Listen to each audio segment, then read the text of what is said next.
এবার সাভার থেকে কারফিউর পরিস্থিতি সম্পর্কে জানব। কিছুক্ষণ আগেই বিস্তারিত জানিয়েছেন সহকর্মী আকলাকুর রহমান আকাশ।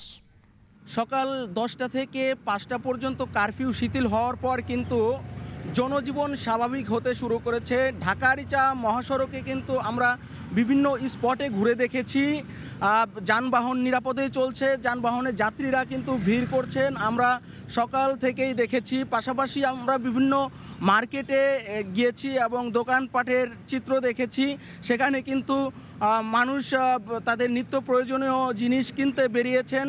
পাশাপাশি আমি যদি ঢাকা-আরিচা মহাসড়কের এখনকার চিত্রটি দেখাই, এখন বৃষ্টি আছে কিন্তু মহাসড়কে কিন্তু অনেক যানবাহন চলাচল করছে, গণপরিবহন চলাচল করছে। পাশাপাশি মহাসড়কে এই চিত্রটা কিন্তু আমরা দীর্ঘ 7 দিন পর দেখতে পেয়েছি।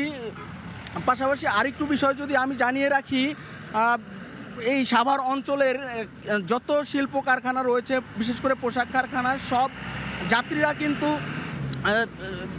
শ্রমিকরা কিন্তু তাদের কর্মস্থলে সকাল থেকে গিয়েছে। অধিকাংশ পোশাক কারখানা খোলা রয়েছে বলে আমাদেরকে মালিক পক্ষ জানিয়েছেন। পাশাপাশি এই অঞ্চলের নিরাপত্তায় কিন্তু পুলিশ প্রশাসন কঠোরভাবে কাজ করেছে। আপনারা জেনে থাকবেন, সাভারে কিন্তু বেশ কয়েকটি পুলিশ ক্যাম্প ভেঙে দেওয়া হয়েছিল, ঢাকা-আরিচা মহাসড়ক অচল ছিল।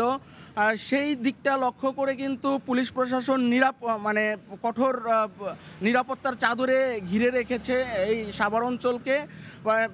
যদি আমি সার্বিক পরিস্থিতি বলি, আজ কিন্তু সাভারের চিত্র আমার কাছে মনে হয়েছে গত কয়েকদিনের তুলনায় অনেকটাই স্বাভাবিক। এই ছিল সাভার থেকে আমার কাছে। একমাত্র ওয়ালটন এসি দিচ্ছে 1 বছরের রিপ্লেসমেন্ট গ্যারান্টি এবং কম্প্রেসারের 10 বছরের গ্যারান্টি।